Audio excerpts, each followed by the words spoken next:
rush. Been pushing and pulling, it won't open, it's no good, and I'm wide awake now. I can't get no sleep. The Blades Ramble are proudly supported by our main channel sponsor, My Business Group, a group of brands designed to support owners, leaders and managers in business. We would not be where we are without the incredible support of John and the team. If you're looking to grow your business, contact mybusinessgroup.co.uk today for more information, or follow the link in the description below. Blades fans, subscribe to Blades Ramble. Up the Blades.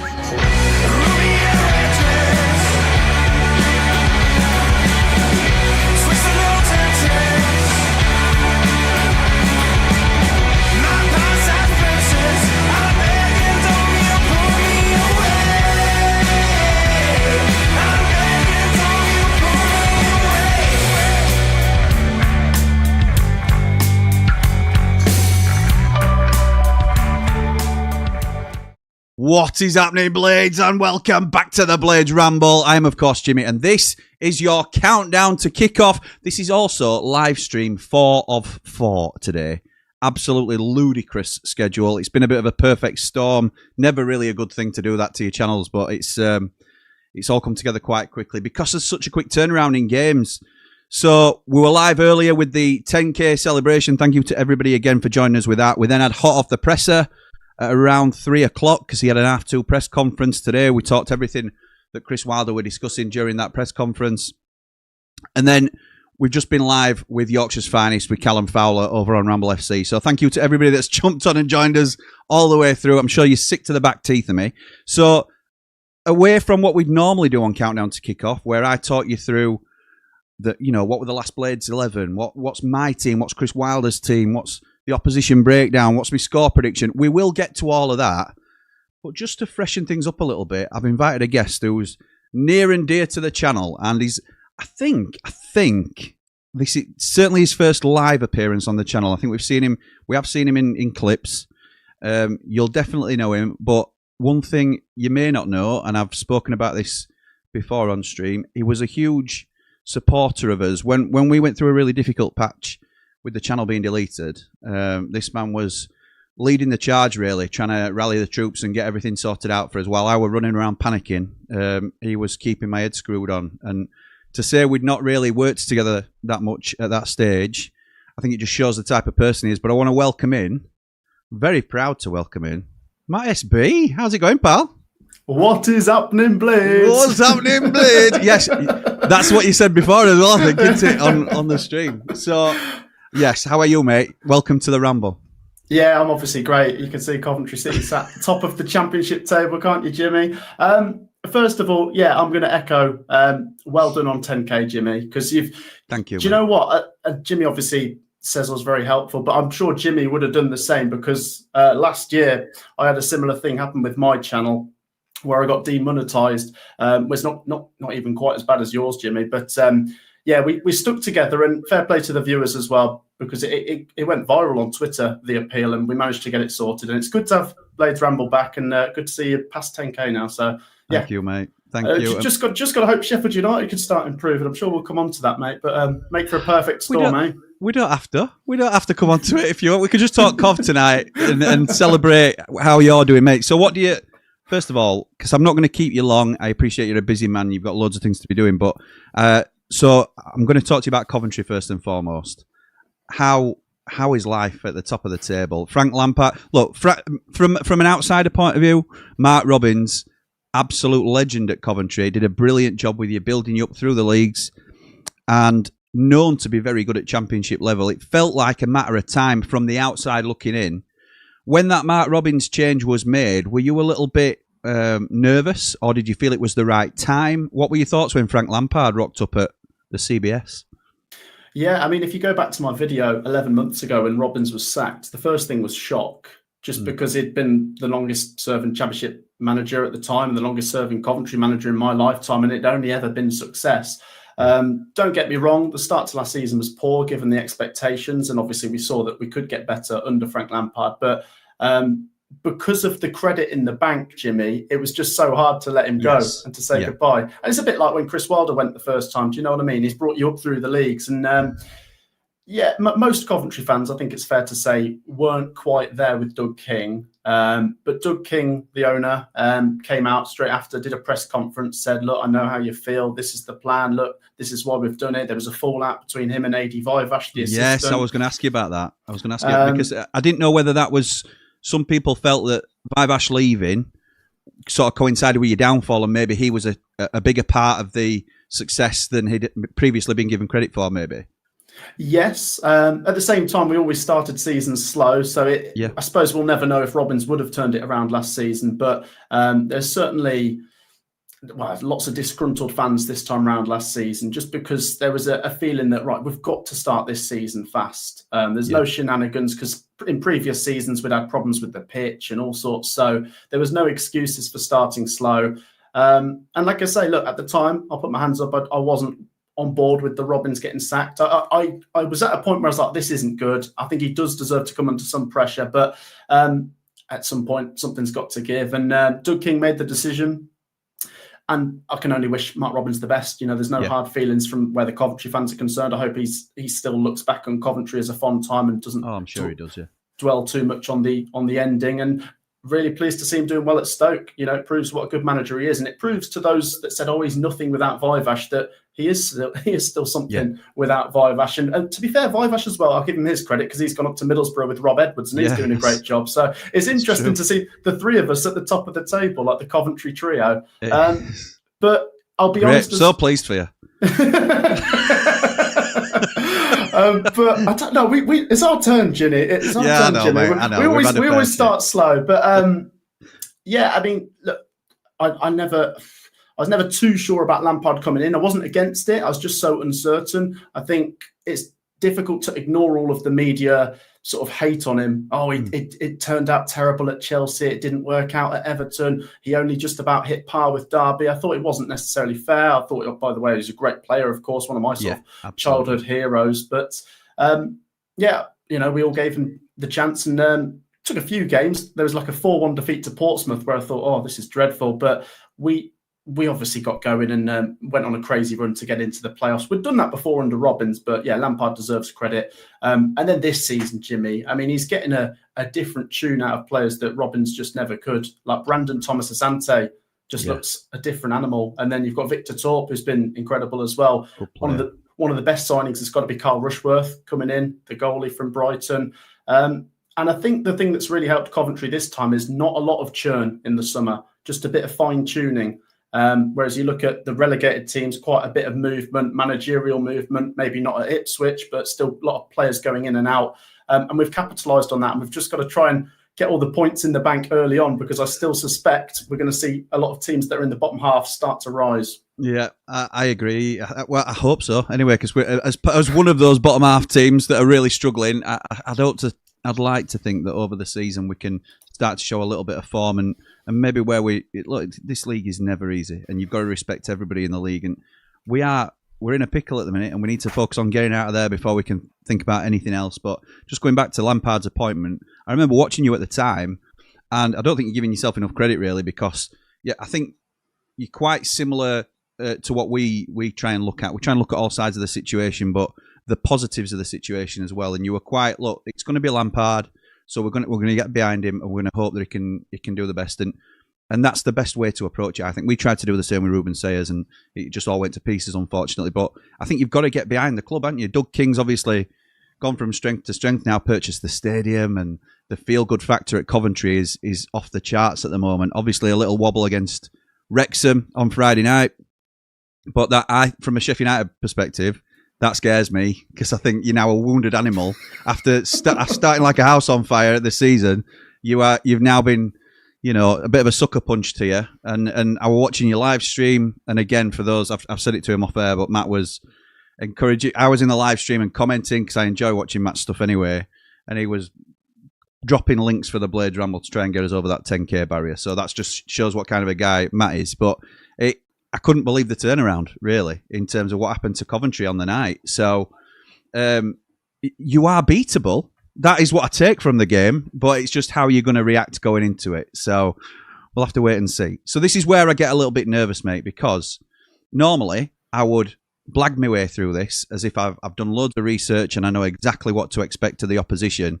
But you are right. The expert right here is now next to me, and he will tell me if this is a load of rubbish. So I have got this down as, in the last 5 games, you've won the last 4, except for the last one, which was obviously Wrexham.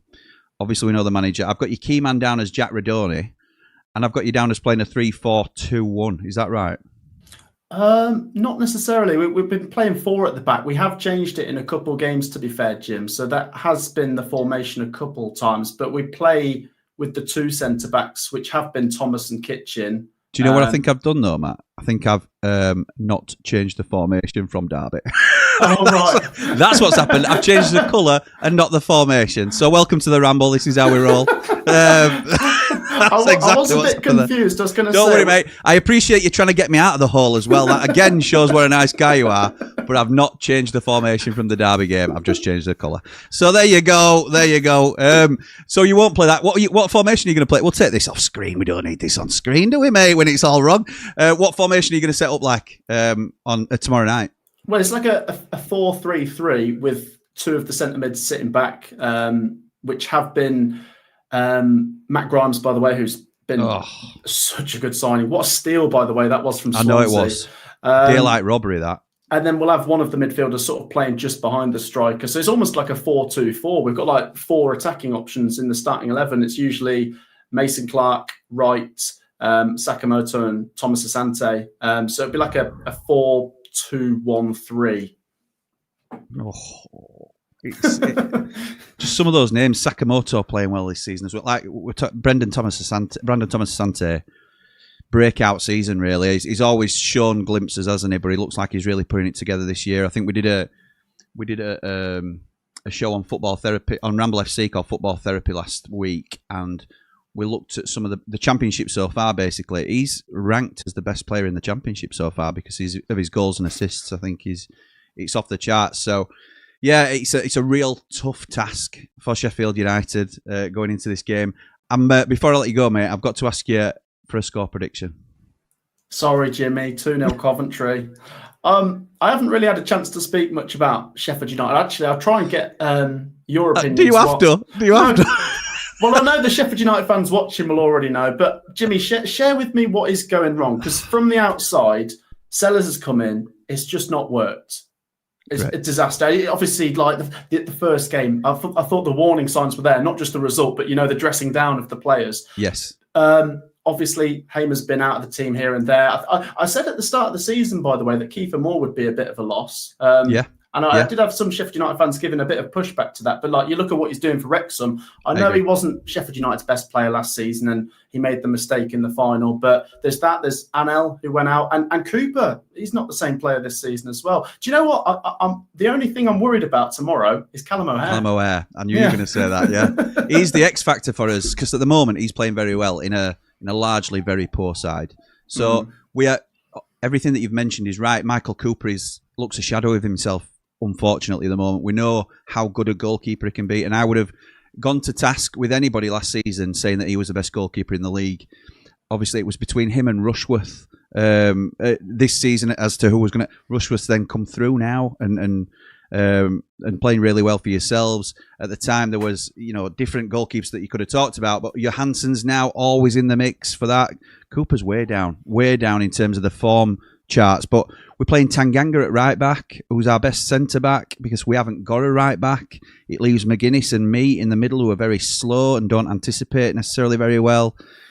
We haven't settled properly at left back. We've got Sam McCallum playing there currently, which you'll know a bit about, but Harrison Burrows has been miles off it, nowhere near the player that he's been. Sidney Peck looks tired and he looks like he's lacking confidence. It's just been an absolute shambles, mate, this season. And Sayers looks like he's shot the players for confidence, like frazzled their heads. That were one of words that Wilder used when he came back in. They've all been frazzled, and that's okay, and that sort of lasts for a while. But Wilder's been back a little while now, and he needs to start implementing his way of doing things. They're not buying into it currently. There's been a change, and we've been better under Wilder. There's no doubt about it. All the metrics tell you that there's been an upswing, but we're nowhere near back to the levels that people would have expected from us pre-season. Tyrese Campbell, miles off it. Absolutely miles off it. Gus Hamer for the first few games, and he's not been available through injury recently, but you know all about Gus. Cov fans love him as much as we do, but he has not been at the races at all. And you'll get a flash from Gus, and that might stick in your brain, and you think, oh well, he had a decent game, but for 80 minutes he's been anonymous. So it's really concerning. And there's a lot of people actually that think Coventry might have a sneaky little sniff for Gus Hamer in January and see if, because if you're, obviously he's got a huge affection for the club, and if you're still where you are come January, and we're going to be nowhere near, then why wouldn't he consider it? Do you know what? I think, did someone ask that question in my live stream the other day? My friend Harry was like, oh, we wouldn't get into our team at the minute. So it's genuinely a tricky one, because I absolutely love Hamer. Probably my personal favourite Coventry player over the last 5 years. But yeah, his form has dropped off. And you'd think, I know he's been out for a few games, but you'd think, Jimmy, that he'd have been one of those players to drag them together. Yes, you would. Get you over the line. And that's why I've been so surprised. But the other thing that's confused me, Jimmy, is the Chris Wilder thing. So when he first came in, I think we all got sucked in for that Charlton game thinking, here we go. Yes, we did. We're going to be back. But then it didn't happen. But then you did pick up a couple results, and then you've lost a couple again. So I'm just wondering, is this a little blip before the improvement carries on again? We're better, but we're nowhere near the level that we need to be. And I don't think the players are of the level that we've lost. So we've certainly not got Vinny as a replacement. I think Tanganga is a good replacement for an El Ahmedhodzic, but we also lost 5 loan players who were impacting the first team. We've brought in loan players this time. Louis Barry did not make the squad against Derby because he's not been. That's how poor he's been. Tyler Binden, I don't think he's got a minute of football under Chris Wilder. Who else have we got? Cheo Ogbeni, who is our solution to our right wing problem, but he's not very good. And that doesn't give me any pleasure saying that. He's certainly not been playing up to the levels that we expected. We expected a real turn of pace, which I think was supposed to be his strongest attribute. It looks like coming back from his injury, he's lost a yard. So he's looking very average as well. Who's our other? We've got Samari on loan, obviously. Oh, Ben Godfrey. Ben Godfrey's the other loan that we've got, and he's out with personal problems, which obviously we wish him all the best, but unavailable currently and not able to impact the first team. So we've gone from loan players who are supposed to come in and improve your first 11 because they are unattainable players by any other means than on loan. That's how I always deem a good loan signing to be. We got Morgan Gibbs-White a few seasons ago. We got Dean Henderson a few seasons ago because we couldn't afford to buy him, and they wouldn't probably come to us on a permanent deal. But to get that football that they needed, Premier League players in waiting at that time, they needed to drop down and come out on loan. Well, they're the sort of... James McAtee even came to us and did really well. Tommy Doyle, who's now at Birmingham. These sort of players improve your 11 or are certainly competing for a spot in the first 11. But the loans that we've got, replacing those players that have gone out, have been nowhere near that level. So when you've got Tanganga in to replace an El Ahmedhodzic, but he's not a replacement because we're playing him out at right back because we haven't got a right back replacement. So it's all been really all over the place. We started off with a recruitment strategy in the summer where we would buy high potential players who were unproven from different pockets of the world, mostly Bulgaria. And you think, that's okay if that's just to supplement your youth team and have a longer term strategy in that regard. But we ended up spending £4 or £5 million on some of these players and collectively, and you think that could have been used on the first team as somebody to have a direct impact on the first team. So the recruitment has been all over the place. The ownership, it's a new ownership. They don't know much about football, and they'd admit that as well. They're not football people. They're just very smart businessmen. Well, you need to surround yourself with the right football people to be able to make the best decisions in this new business that you've got. And I don't think that's happened. Obviously, sacking Chris Wilder, bringing in Ruben Sayers, who's never really done it in the Championship, which, fair. We were all on board, let's support him, let's back him. But as soon as he went in, as you said, Matt, it were obvious straight away it weren't working. But then going back cap in hand to Chris Wilder, fair enough for the coconuts on him for saying, look, we got it wrong. But that then...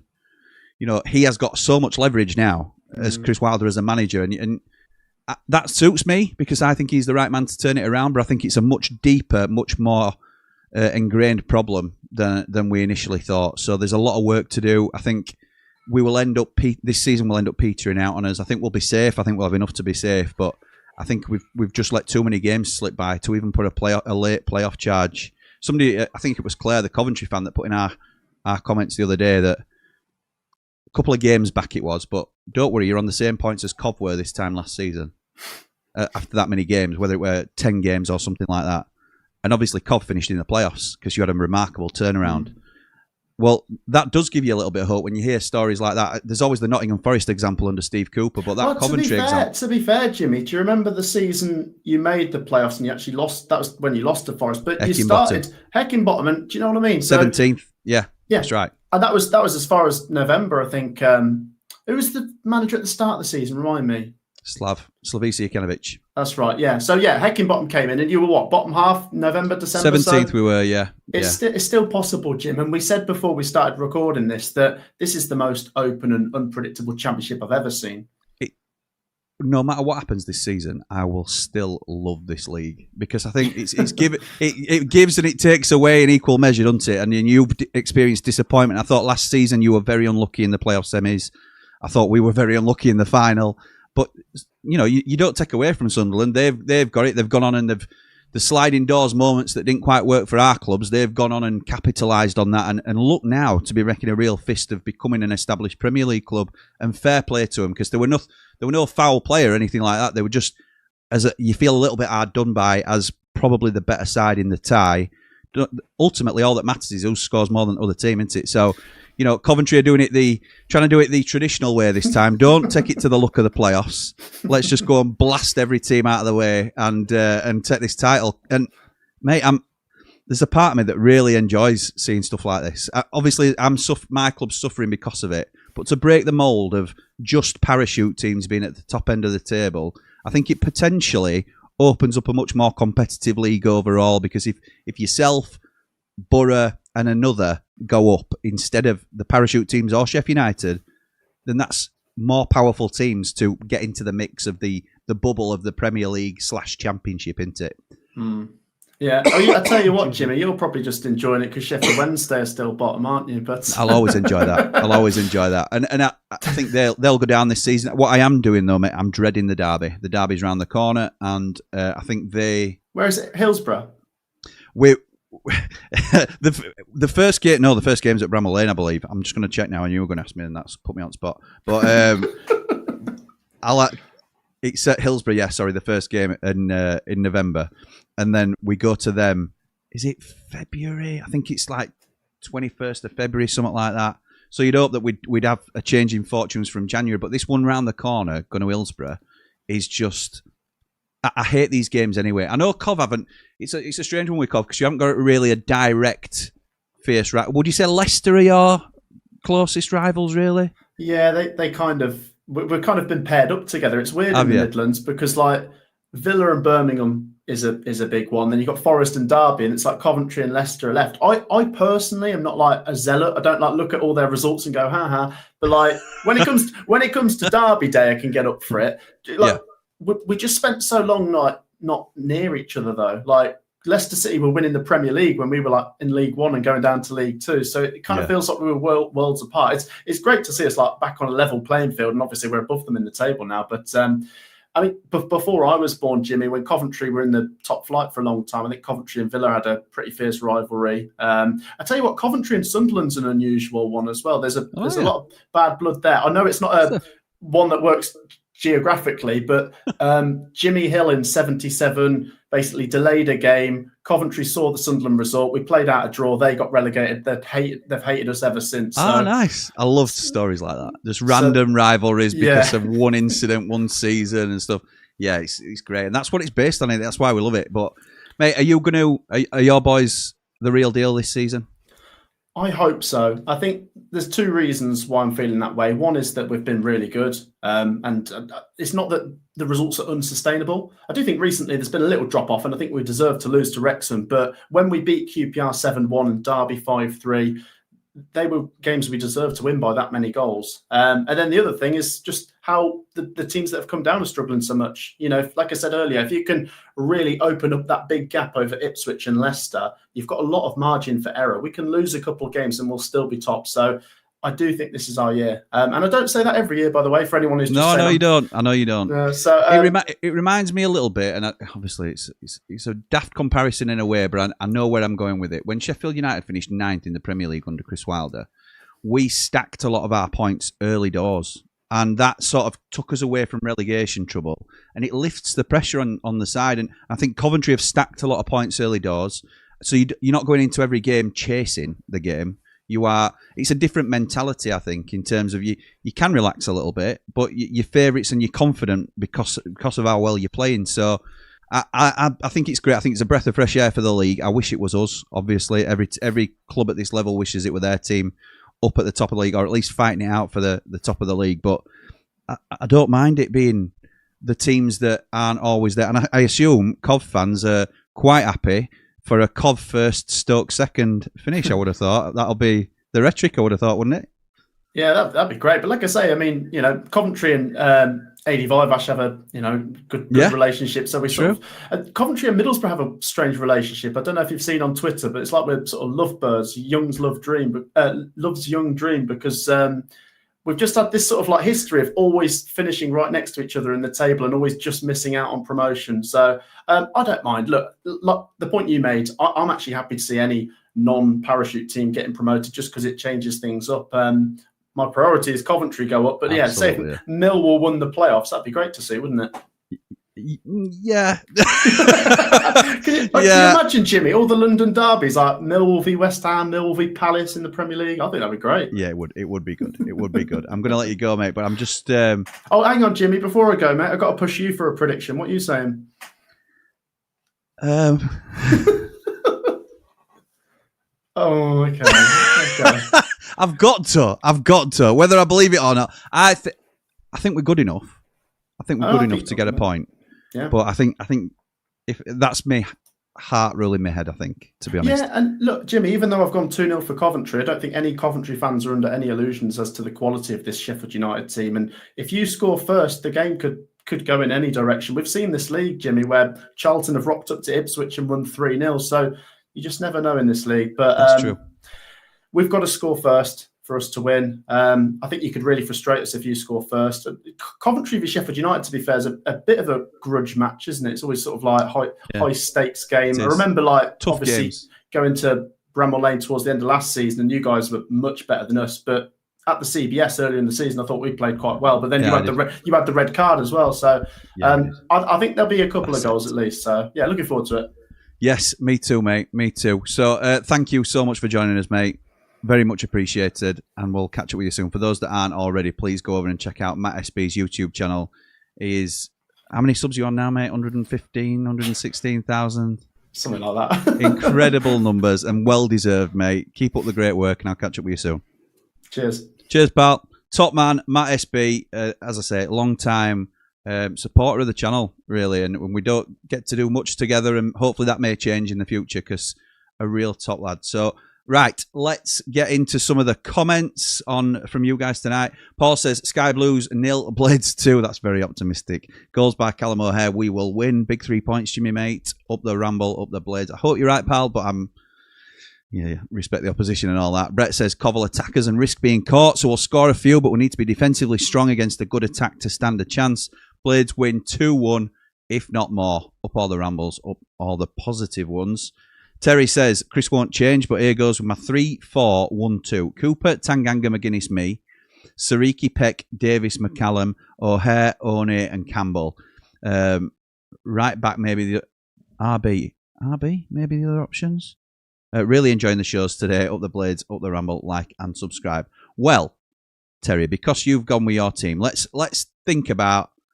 So this was the previous team. This was the team last time out against Derby. Cooper, and then it was a back four of Tanganga, McGuinness, me, and McCallum. A middle two of Samari and Peck, who I think looks like he's struggling a little bit. Didn't appear as though Wilder agreed in the press conference this afternoon. O'Hare in the 10, playing really well at the moment. Brooks on the left, I didn't think was that effective, unfortunately. And Ogbenny on the right, less said about that, the better at the moment from me. And Campbell, another one who was largely anonymous, I think, unfortunately, against Derby. So that was the team last time out. What do we think Chris Wilder will go with? Well, I think this is how he'll set up. And I'll give you a spoiler. I think this is the team that he went with. It's the exact team that he went with. against Derby. And I think it's the team he will go with again. So I'm 2 for 2 in predicting his teams. I got the team bang on twice, 2 weeks in a row. That never happens. It never happens that I get it right once. So I think this is the team that he'll go with. I think he'll stick with the same 11. My team differs from that somewhat. And this is my team. I think we need to change something. And it's a little bit like Terry's just said. I think we've got one difference in the side. He's got One, I've got Danny Ings. I'm going with Michael Cooper in goal. A back three of Tanganga, McGuinness and me. I think that's 3 players in the strongest positions. They're all centre halves and they're all playing in the set position. I'm bringing Femi Siriki in. Judging by the presser today, there is absolutely zero chance Femi Siriki gets in. McCallum is rightly in on form over Burrows on the left. I'm bringing in Gyro and Tom Davis. I'm giving Sidney Peck a much-deserved rest. I think Tom Davis did really well. I appreciate fitness is always a concern with Tom Davis. But if we can get anything like what he's capable of, even for 60 minutes, you can bring Sidney on after 60 minutes, can't you? Or Samari. I want Gyro to get a good run out. I think these will be defensively solid in the middle against Grimes and Torp, which we're going to need. Callum O'Hare gets the free roll in the 10. Behind Danny Ings and Tyrese Campbell, who are hopefully then allowed further up the pitch and closer, more involved in and around the box. That would be my preferred lineup. I don't think it happens, obviously. I think this happens. Same team as last time. But, you know, we shall see. We shall see what happens. Let me know your teams as well in the comments. Up the Blades says, just watched your highlight reel of the Ramble, and still to this day I laugh at that January deadline day clip when Andy the Blade is giving McBurney a load of stick whilst you have your Boy Scout tie on. It's a Jim White tie. It was a transfer deadline day tie. My team is 3-4-1-2. Oh my God. Ben Mee, Bindon. Oh, you're dropping McGuinness. I'm stum on that for now because I think people will be cross with me if I go in too hard already. So Michael Cooper, Ben Mee, Tanganga, Bindon. I assume that's your 3.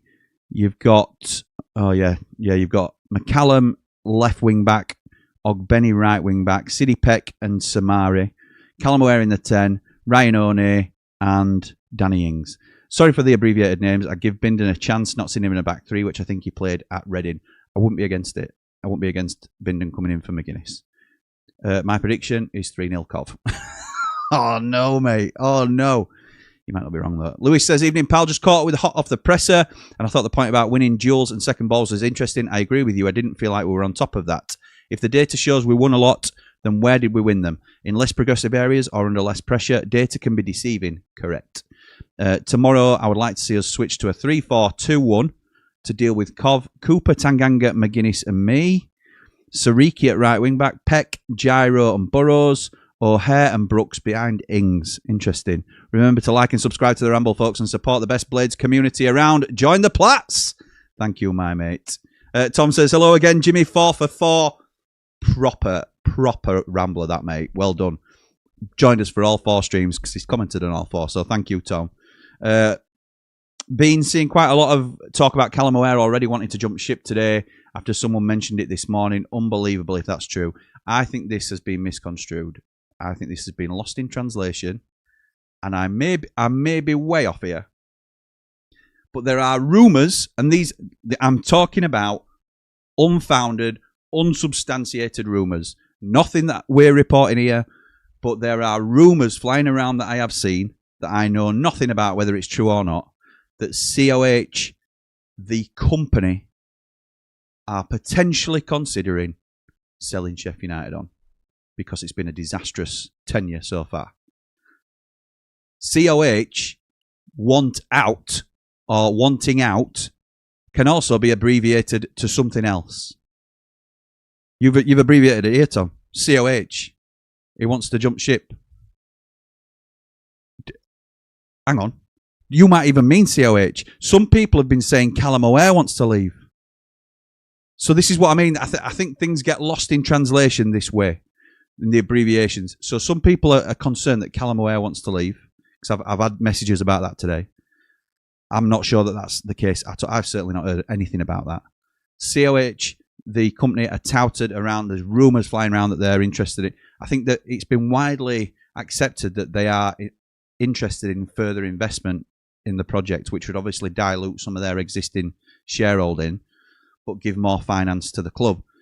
So who knows? Who knows? And until anything gets any closer, then there's no point in worrying about it, is there? No point in worrying about it, because how long has, the Prince was actively selling Sheffield United for about 3 years before somebody came along and bought them. So, and there were loads, obviously there was the whole Dozy thing, but there was loads of people before that, Henry Maurice. There were all sorts of interested parties and none of them come to fruition. So we'll wait and see. Jack says, like I always say, it depends which United turns up. It will be in United fashion to get something tomorrow. However, we need to do some damage control and make sure the team isn't down going into QPR.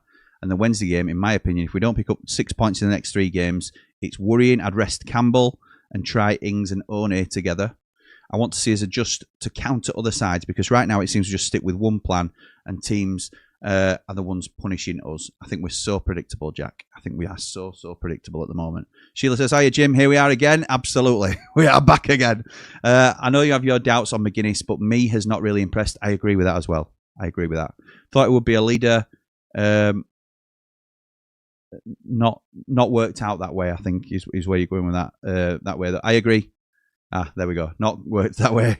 Yeah, I agree. I've been disappointed in Ben Mee as well. You can't criticise McGuinness and then laud Ben Mee when I think there's been very little between. I think McGuinness is the weaker of the two. And yes, he wins headers, and I understand that. I'm not going to get into it. I'm going to hold. Listen, it may come out tomorrow. We've got a watch along tomorrow.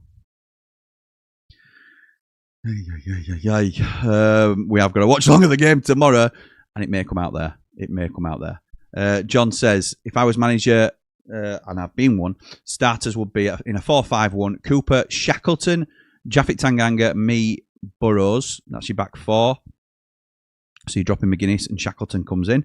Brooks, Samari, Peck, Gyro, McCallum, and O'Hare as a false 9. Interesting. Jack says, put Shacks off Emmy at right back and play Tanganga where he's supposed to be played. John says, after 65 minutes, switch to a 4-3-1-2. Cooper, Japhet, McGuinness, Mee, McCallum, Samari, Davis, Nchukwu, O'Hare and behind One and Campbell. Let Coventry bash against the 2-tier defensive wall for 65 minutes, then hit them with speed when they're tiring. Not bad, John. Not bad. Helen says, congratulations on 10k, Jimmy. Long may it continue. Thank you, Helen. Much appreciated. Thank you for your support as well. Will says, they're wide awake now. I'm wide awake now. Hits every time. Can I be optimistic and say 2-1 to us tomorrow? 20k before Christmas Day. Up the Blades, up the Ramble. Top man, Will. You can be optimistic and say that. I don't believe you. Johnny says, the day of never-ending rambles. Never-ending rambles. Mark Meldrew says, expected goals can bugger off. I expect goals every game. Getting more worried by the game. Tomorrow could be horrific to watch. Thanks, mate. Encouraging people to tune in. Up the Blades, up the Ramble. Up the T-Ramble. Up the +5. Up the -2. There's a lot of tags coming on to the end of these, aren't there? Ray says, evening all. Keith Hackett on Football 11 said the penalty on Saturday was not a penalty in a million years. That ref made mistakes in the Prem and was dropped and picked after being out for 4 weeks and was not a very good ref. Thoughts on that? That leans into Man Mountain's point on 3MB. And again, I'll always try and give credit where it's due. He thought it was never a penalty in a million years. For me, he may have missed an initial foul on Matos. That's one thing. If you grab the ball on the floor, you are giving the ref every opportunity to give a handball against you. If the free kick has not been awarded, you don't buy a free kick. You don't earn a free kick by grabbing the ball when you're on the floor. You can't do that. It's naivety. It's stupid, unnecessary. Just... For me, I can see why he gave it. If he's missed the initial foul, that were my thoughts, Ray. Justin says, do you believe any rumours regarding the owners wanting out already? I can believe it. I don't know if it's true, though, Justin. If you're asking me, do I believe, could it be true? Yes, I believe it could. I have heard nothing about it directly, though. On to Coventry, by far the best attacking team, but they do give up opportunities. I just have no faith in us taking any of them. Take a point now. Up the Blades, up the road. Snap your hand off for a point, mate. Snap your hand off. 4 lives in one day. Well done, Jimmy, mate. Thank you, pal. We graft. We graft. Hello all, says Col. It's just been a bit of a... Hello, Col. It's been a bit of a perfect storm today, hasn't it? We had to do Hot Off the Presser today and Countdown to Kickoff today because the press conference was today and this is the last day before the game. I wanted to do the 10k celebration today because I didn't want it to go too long and then feel like it was an afterthought, because it wasn't. It's something that I haven't stopped thinking about since we hit it, and I'm so proud. And then what's the other street? Oh, football. Yorkshire's finest with Cal. He's the big dog in here. He calls the shots. Helen says, welcome to Matt SB. Thank you, Helen. Sorry I didn't see that while they were on screen. Back again, Jimmy. My team for Coventry will make 5 changes by putting the 5 PB in. Welcome to Matt. Beast Boy says, I reckon we keep Brooksy out on the wing. Benny needs to go. He's absolutely awful. And gets Chris on the right. Chris Nachukwu. Yeah, possibly. Ian says, evening, Jimmy and Matt. Sorry, Matt, but Dr. Coventry are going to provide the medicine we need tomorrow and gift us a couple of Callum O'Hare goals. 2-0 Blades. Love that, Ian. Love that. Peaks says, evening, Jimmy and all. I would feel our worst team can't be any worse than what we've been witnessing, and at least we have a genuine excuse for losing. Up the Blades, up the Ramble, like and subscribe. Thank you, mate. Romeo says, I don't think we're going to win this one, to be honest. Going to be a thrash in. I think it might be a thrashing. I'm not going to. I don't think we'll get thrashed. I certainly hope not. You won't put it against us this season when everything that could go wrong has gone wrong. And speaking of things that could have gone wrong that have gone wrong, Mrs. Ramble's car went in for MOT today. It needs £2,500 worth of work. So we need a new car for Mrs. Ramble. If anybody knows of any cheap cars going, it's only a run around. She does chuff all in it. Johnny says, don't really want to watch it. Will do though, but I can see switching off before it ends. Sad state of affairs, but it is what it is. Brilliant to see Matt on the channel. Proper football man. He certainly is, mate. Matt SB is class. Great guest to bring on for the preview. Thank you, mate. Jack says, our owners can take a big look at Cov because that is what we should have done. Yeah. Blazer Ranger says, hi, Jimmy. Well done on 10k. Keep running, mate. 11k is just around the corner. You're a top guy who deserves all the praise coming your way. Up the Blades. Up the Ramble, like and subscribe. Just as the wife's messaging me to put the bin out when she knows I'm on stream. Thank you, my love. Mad what happens when you just churn a little bit. Yes, absolutely. Churn a little bit. We chucked a wrecking ball to it after Wembley. A shambles, says Mark Meldrew. Blunt Yorkshireman says, I thought the CW interview was poor, Jimmy. I wish Ruben Sayers... I wish the Radio Sheffield lads need to push back more by asking why Wilder doesn't play a system to suit players. He has 2 up front when you have finishers like Ings and Cannon. I agree with that. I agree with wanting to know from Wilder why he don't go 2 up top. Dean says, I was in the Cop on Saturday and just looked back at the extended highlights. It was worse than I thought. When you look at the positioning, it looked like men against boys. Interesting you say that, Dean, because Tim in our Platinum chat today said he's watched the game back and wasn't as downbeat as he had been about the game, thinking that we created a few more chances than he actually remembered. So it's interesting how you can look back on the game differently to other people. And while they can't survive indefinitely on reputation alone, nobody ever has. I agree. Paul says, I hope it's true about the owners wanting out. No, nothing about football. They were just in it for the Premier League money. Probably why they sacked Wilder when we lost the playoffs. Up the Blades, up the Ramble. There's a lot I will say about that at some stage, about the owners, but it's got to be right. I don't want to say anything out of turn at the moment. Trying to be positive, but current for can't see Blades winning. Currently, I can't see Blades winning. I assume you mean John. Key will be formation and the right team selection. Professionals ever, boss, says Bri. Yeah, absolutely. Sakamoto is one heck of a player, one to look out for. Absolutely, Michael. I agree with that. Andrew says Cov don't need 4 at the back if United persevere with 1 up front. No, they don't. Johnny says Cov have got to have a really bad night for us to get a sniff of any sort of result. Fair play. Frank's got them going and scoring goals. We play anything like Saturday, they'll rip us apart with ease. Yeah, agreed. Missing Gus's magic from last year up front, says Michael. John says, trying to be optimistic, but I can't see us winning. All depends on the formation and the correct team selection. I think that's a thingy. A correction of your previous comment into it. Yeah, but got that, pal. Matt's being very polite by saying only 2-0. He's a great guy. Yeah, he's a very kind fella. I'm so looking forward to the Cov game. It says Blades Ranger. We'll have to match them in every department to get a good result. With grit and hard work, we can achieve our goal. A massive 1-0 win with luck, Jimmy. Up the Blades. Hope you're right, pal. Hope you're right. Alex says, massive Chris Wilder fan. Absolutely love him. Best ever manager for me. Anyway, but for one of the first times that press conference didn't inspire me that things will change short term at all. 10 defeats in 13 sums up this season. Over to the board in January. Unfortunately, not sure CW will last. They'll want to avoid relegation at all costs. For me, I want him here no matter what happens.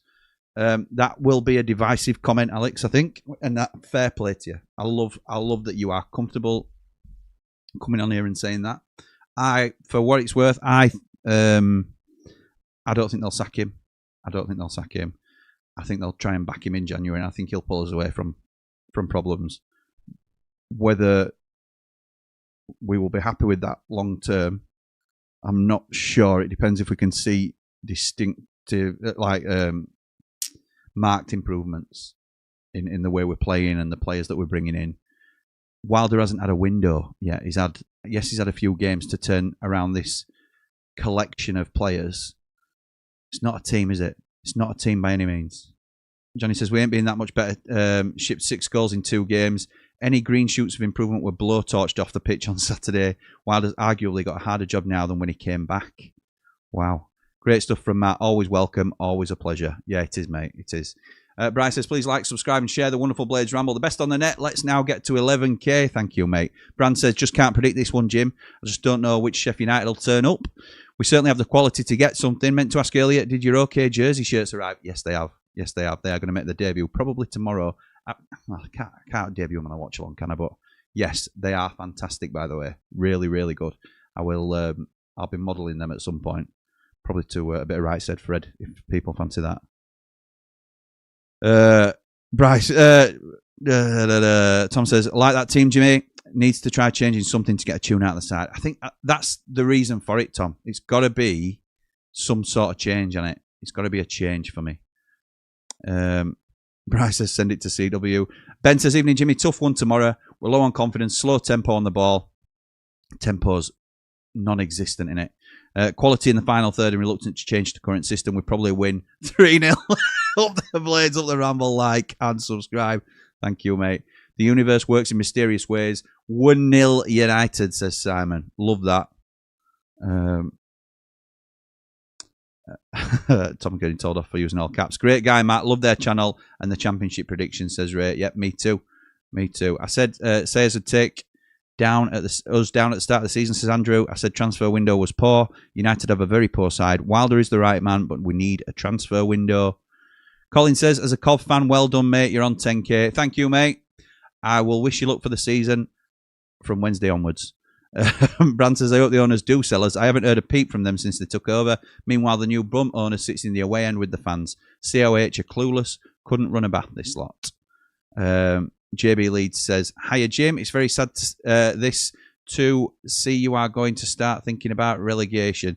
Not yet, JB. Not yet.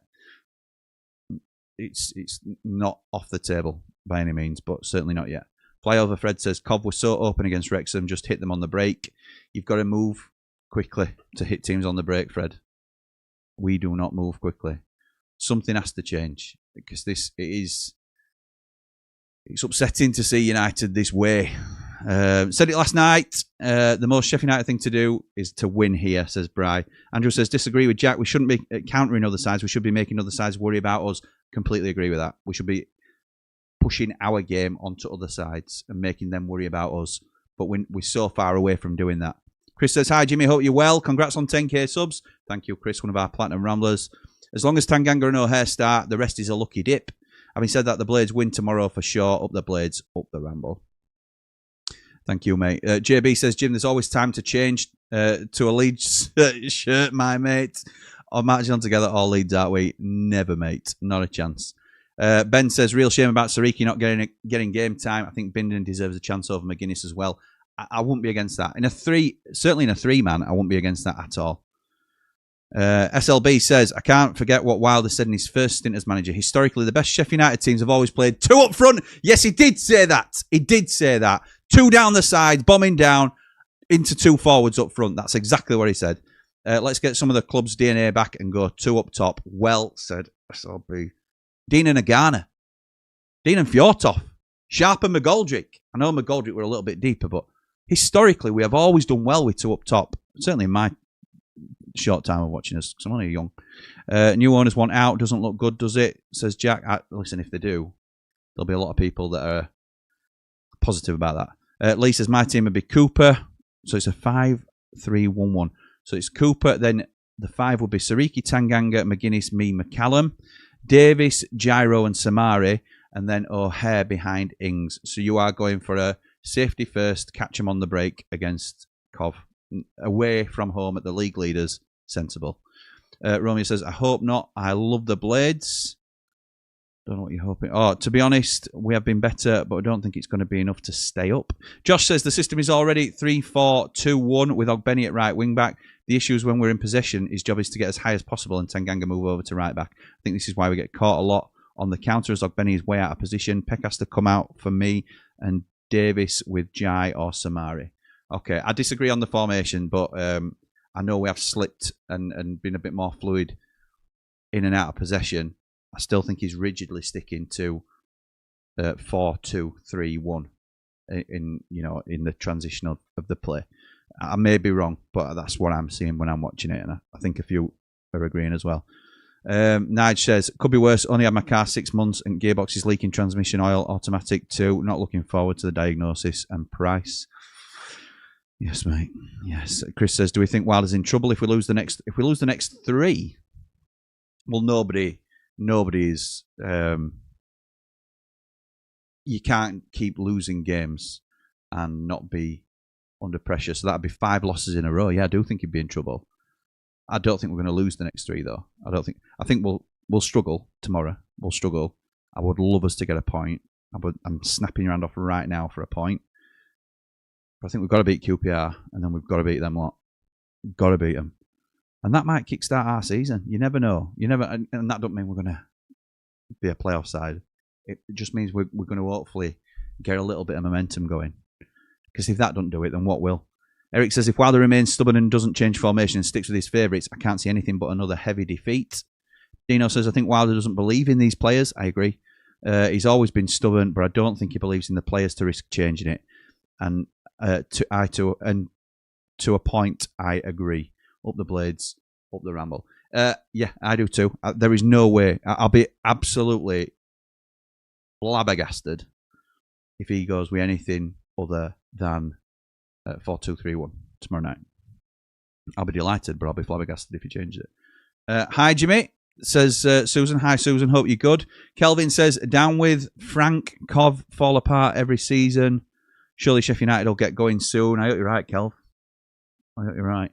Rumours always start from somewhere. Yeah, there's no smoke without fire, is there, Chris? And it wouldn't surprise anybody if they weren't happy with the situation. So, it would make sense. It's just, if we don't know it's happening, there's no point getting jungle drums going, is there? So, I feel a certain level of responsibility that if I come on and start talking about it, then it might start helping it spread. And if we don't know it's happening, then it's not worth starting rumours or anything like that, is it? If we don't know, I can comment on it and tell you that I think, if it is to happen, then, we'll roll with it and we'll see what interest we get. And it could be quite an exciting time like it was when they were coming in because we thought they had a load of money.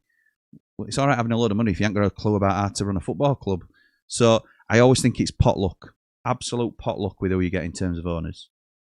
Bryce says, one more time, please like and subscribe, share the wonderful Blades Ramble, the best on the net. Let's now get to 11k. Thank you, mate. And Cole says, you guys will be safe this season. Where do you think you'll finish? I think we'll be 14, something like that, probably. I know you did, mate. I know you did. I realised halfway through. Sorry, Tom. Anyway, I'm going to call it there. That is the 4th of 4 live streams today. I've now got to go and edit and cut things up for streams and and put it up for podcasts because we're now on audio platforms as well. Thank you to everybody that continues to support the channel. It's incredible, and I promise I'll stop fawning about it now. But I'm trying to enjoy the milestones, and I'm really appreciative of everybody's support.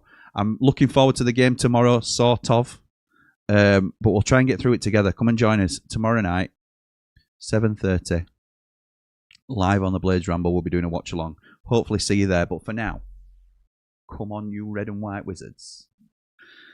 Up the Blades! Shout, shout,